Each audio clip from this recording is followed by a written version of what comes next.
aqui presencialmente no estúdio da Rádio Manchester. Bom dia, obrigado pela presença. Bom dia, Cirleise, bom dia, Fernanda, todos os ouvintes aqui da Manchester FM, uma satisfação poder participar com vocês aí já na finalização deste primeiro semestre de trabalho e muito animado com aquilo que a gente pode ver para frente, mostrando que o país pode realmente criar uma situação muito favorável de melhoria da qualidade de vida da nossa população. Então, muito animado com aquilo que a gente está enxergando de possibilidades para o nosso país. Muito bom. Quero registrar também a presença da minha professora Geli. Minha grande professora Geli Santos está aqui também no estúdio como assessora do deputado federal Rubens Ottoni, participando aqui conosco. Fernanda Moraes. Comentando também o deputado Rubens Ottoni, professora Geli. Deputado, o senhor participou de uma reunião com o ministro dos Transportes, o Renan Filho, para tratar das rodovias federais aqui em Goiás. Qual o balanço nesses 6 meses de melhorias nessas estradas? Vamos começando falando sobre infraestrutura aqui para os goianos. É verdade, essa questão da infraestrutura é muito importante, Fernanda, e principalmente no que se refere ao Ministério dos Transportes, porque infelizmente no último período, nos últimos 4 anos, nós tivemos poucos avanços nesse setor e nós precisamos retomá-lo, né? A começar aqui pela nossa cidade de Anápolis mesmo. Nós temos aquele projeto que anteriormente, lá em 2016, já estava pronto, tínhamos recursos para poder começar a obra, que seria a duplicação da BR-414 no trecho urbano de Anápolis, passando na frente da base aérea, e que também levava em conta a revitalização do viaduto do Recanto do Sol. Infelizmente, essa obra não foi tocada pelo governo anterior.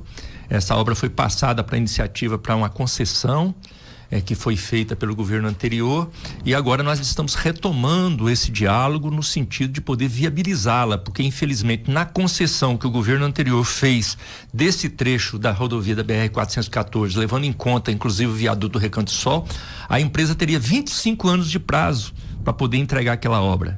Então é inadmissível, nós temos que buscar uma saída, 25 anos de prazo para entregar.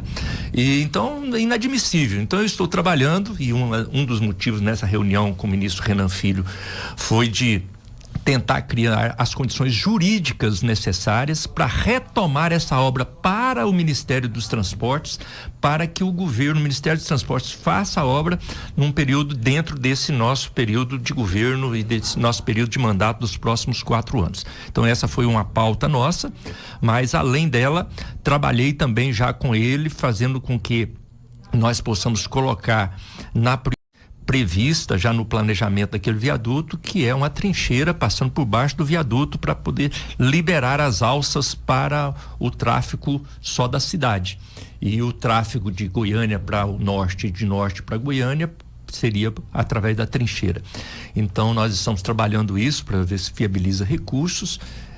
Então nós estamos com várias frentes de trabalho, mas tratei com ele também já a entrega de duas ações importantes do governo federal, que é um recapeamento entre Itaguari e Itaberaí, também entre Rio Verde e Acreúna, mas estamos trabalhando a BR-080, que vai até São Miguel do Araguaia, que é uma obra importantíssima também, e colocando essas rodovias de Goiás como prioridade para podermos garantir o pleno tráfego e com isso garantir que a nossa economia ela vá adiante, né? Então esse é o nosso propósito. Tratei com ele também a questão da ferrovia Norte-Sul. Era isso que eu ia perguntar. A ferrovia Norte-Sul, ela é fundamental para nossa cidade. A obra está pronta, mas ela está na fase ainda de vistoria. Depois da vistoria, a ANTT tem que fazer uma homologação, e depois da ANTT fazer uma homologação, aí que começa o arranjo comercial para que ela possa ser viabilizada. Então estou trabalhando esse ano todo, desde novembro eu tenho trabalhado nisso, logo depois da eleição do presidente Lula. Estamos trabalhando e queremos ganhar esse ano de 2023 com a ferrovia chegando ao final do ano com ela em pleno funcionamento. Esse é o nosso objetivo. Proposta muito boa, principalmente para nós anapolinos, viu, deputado? Agora, além das obras já citadas pelo senhor, recentemente o senhor nos concedeu uma entrevista também que uma das missões encampadas pelo senhor seria a busca da retomada, né, para a finalização das obras deixadas pelo governo federal, governo anterior, e obras que estavam paradas, a retomada dessas obras e, consequentemente, suas conclusões. Como é que estão aí as tratativas para a solução dessa questão, que foram as obras deixadas pelo governo anterior e que ficaram paradas? Já avançou bastante.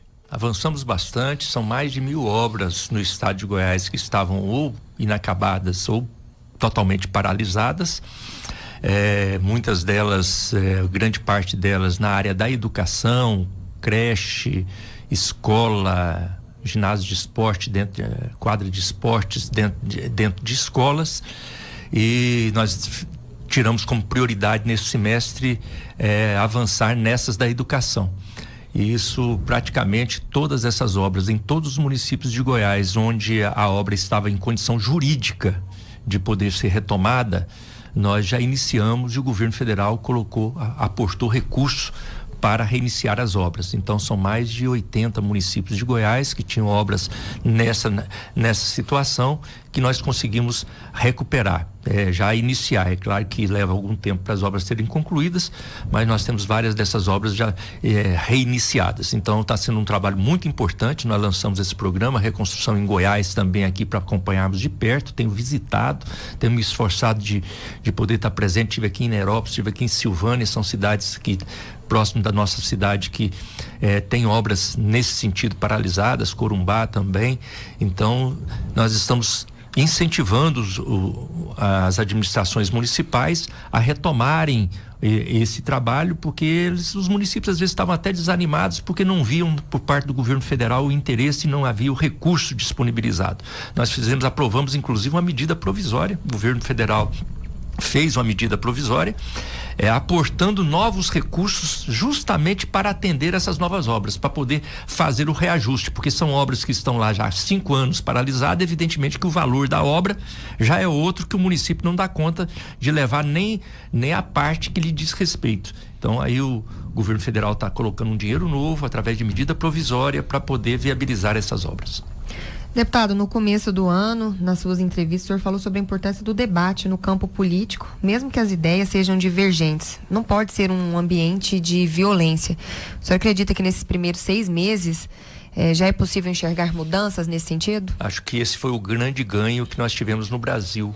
E eu acho que esse ganho deve ser referenciado para todos aqueles que defendem a democracia, independente de partido político. E vejo que o governo federal contribuiu também nisso, no sentido de não ficar criando essa agressividade no trato político com quem pensa diferente. Eu vejo que nós estamos fechando esses 6 meses de governo agora num clima muito mais favorável, de diálogo. Eu poderia dizer que um exemplo claro disso foi o debate, a discussão, o diálogo e o resultado da votação da reforma tributária. Reforma tributária, que é um tema polêmico, que se arrasta aí por mais de 30 anos, essa proposta, mais de 30 anos de debate, e que não era viabilizado, e é natural que seja difícil mesmo, porque o Brasil é um país muito diverso, e aquilo que às vezes é bom para o Amazonas, às vezes não é bom para o Rio Grande do Sul, que é bom para Goiás, às vezes não interessa para o Pernambuco. Então não é fácil ajustar. Mas o fato é que agora as forças políticas sentaram, dialogaram, acertaram com toda certeza não a reforma tributária ideal, mas a reforma tributária possível, necessária, e à custa de quê? De diálogo. E um tema tão complexo, o governo conseguiu aprová-lo com mais de 250 votos de folga. Isso significa o quê? Que existe um clima de entendimento, de respeito. Quer dizer que todos pensam iguais? Claro que não. Tem diferenças ali no pensamento, mas é o respeito com quem pensa de maneira diferente e que busca trabalhar em conjunto. Então, acho que esse é um grande mérito para este ano de 2023. Nós vimos, inclusive, alguns deputados integrantes do partido PL, né? Que é um partido de oposição ao governo federal hoje, na Câmara Federal, e que votaram a favor da reforma tributária, da aprovação dela, pelo menos na Câmara Federal. Como é que o senhor vê a participação dessas pessoas nesse cenário de aprovação? Eu vejo que existe um campo de diálogo pensando no país. Isso é muito importante. Então é natural que tem aqueles que querem marcar posição, é legítimo também aqueles que querem marcar posição. Eu só não acho legítimo tentar marcar posição à custa de violência, de enfrentamento físico, de agressão, de tentar desqualificar as pessoas. Não tem necessidade. As pessoas podem marcar sua posição, pode ser contrários, é legítimo votar contra, mas tudo tem um jeito de se fazer. Então eu acho que mas o que você colocou é mais importante ainda, é que independente de partido político, há uma preocupação de se pensar no país. E a reforma tributária, com toda certeza, mesmo que ela seja limitada, mesmo que não seja aquela reforma que nós gostaríamos como reforma ideal, mas ela é extremamente necessária para abrir um novo ciclo econômico para o nosso país, para atrair novos investimentos internacionais, com isso gerar emprego, gerar renda, melhorar a vida do povo. Mas no meu município, no meu estado, talvez não seja tão bom, mas se a situação tributária e financeira e econômica do país como um todo estiver ruim, vai ser ruim para todos. Então é melhor apostarmos num cenário positivo da economia para todo o país, que isso com toda certeza respingará positivamente na nossa própria realidade.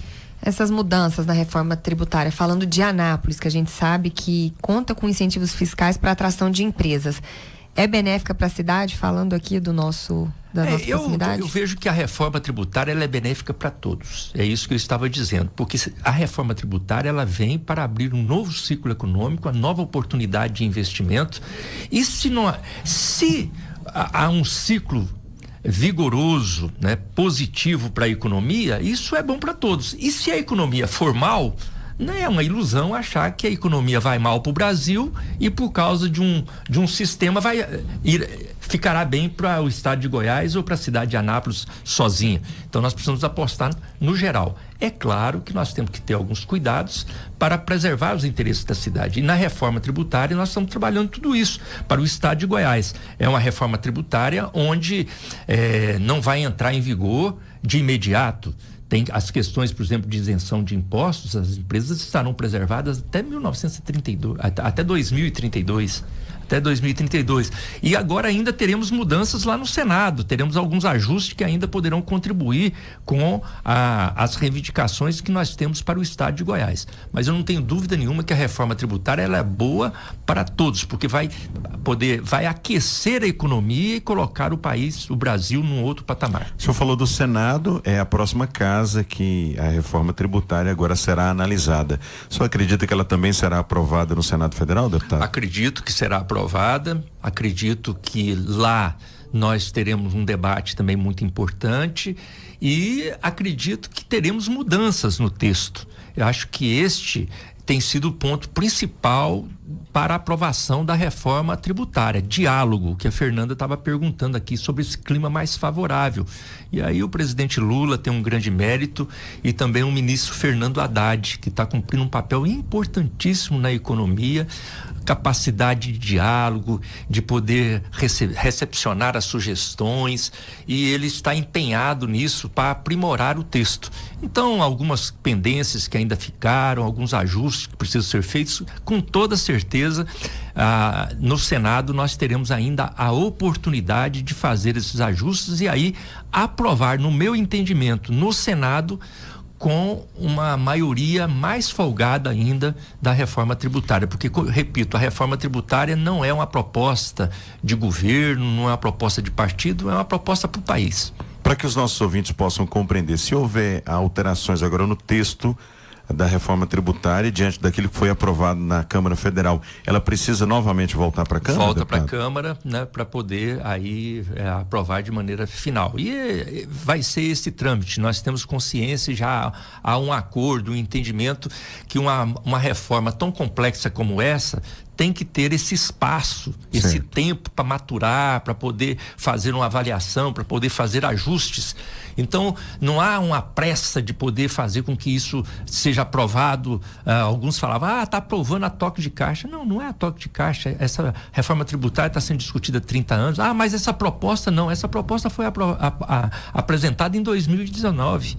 Então, ela já tramitou um governo todo. E agora ainda estamos tendo na Câmara, no Senado, pode voltar para a Câmara. E quando ela for aprovada, muitos dos pontos não entrarão em vigor de imediato. Então, eu diria que ela é mais como se fosse um manifesto econômico para sinalizar para o mundo que o Brasil está preparado para novos investimentos, para um novo ciclo econômico e com isso a gente poder viver um novo momento econômico com mais geração de emprego e renda. Uma das preocupações que nós tivemos, deputado, com o trâmite dessa proposta da reforma tributária na Câmara Federal, e aí eu trago isso até de forma pessoal, é de deputados que foram nas suas redes sociais dizer que na reforma tributária estaria sendo também votada ou inclusa a proposta de ideologia de gênero.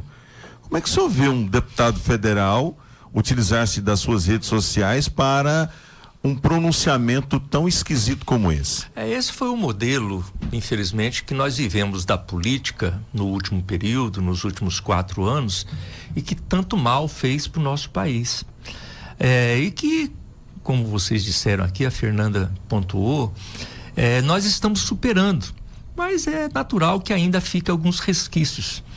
Mas o meu entendimento é que esse segmento vai cada vez mais ser isolado, porque as pessoas com muita facilidade veem que não é verdade. Tentaram trabalhar a ideia, como não tinha argumento contra a reforma tributária, jogaram a ideia que a reforma tributária ia penalizar a cesta básica, aumentando os impostos em 60%. Era exatamente o contrário. Ela existe para baixar o imposto. Então, essas coisas não vão prosperar. Num clima de sociedade onde as pessoas estejam mais abertas para o diálogo, para o entendimento, eu acho que a tendência é que esse tipo de postura agressiva e de apostar na mentira, na fake news, não vai prosperar. Muito bom. São 9h30. Deputado federal Rubens Ottoni, é sempre um prazer tê-lo conosco, principalmente quando o senhor vem prestar contas do seu mandato, daquilo que o senhor tem feito, principalmente para a cidade de Anápolis.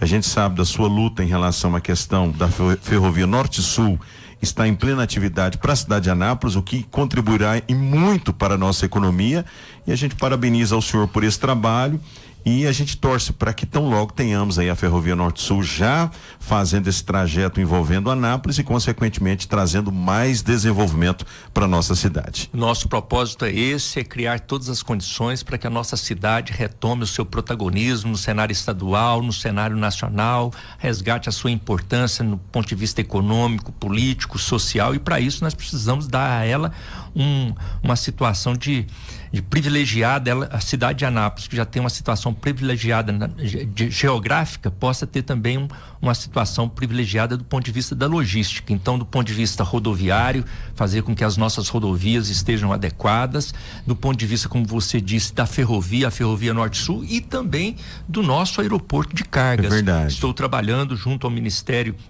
de Aeroportos e também com a Infraero. Inclusive amanhã tem uma reunião na Infraero para tentar finalizar uma maneira de aquela adequada. Proposta do Correios pode vingar, do Correios fazer a gestão do aeroporto, deputado? A questão que está sendo encaminhada é através da Infraero. Certo. A Infraero, que é uma empresa adequada, né, com expertise e com a marca importante que dá credibilidade para o setor. Então, esse diálogo está sendo feito com a Infraero. Nós temos uma ação importante dos Correios aqui em Anápolis, que nós queremos até o início do ano tornar realidade também, é uma ação do governo federal, é fazer o nosso centro de distribuição internacional aqui, funcionando aqui em Anápolis. Já está em organização, mas queremos vê-lo em plenitude no início do ano. Mas o aeroporto de cargas, nós estamos também trabalhando para que isso seja um diferencial do ponto de vista econômico da atração de novos investimentos para a nossa cidade. Perfeito, são ações extremamente positivas para a cidade de Anápolis e nós, anapolinos, é quem com certeza ganharemos com essas obras em plena efetividade aqui para a cidade. Parabéns ao senhor, muito obrigado e volte mais vezes aqui à Rádio Manchester. Um grande abraço a vocês, parabéns pelo excelente trabalho de jornalismo. Estamos à disposição para prestar contas e para podermos receber também as sugestões para fazermos o melhor pela nossa cidade, pelo nosso estado e pelo nosso país. Obrigado, deputado.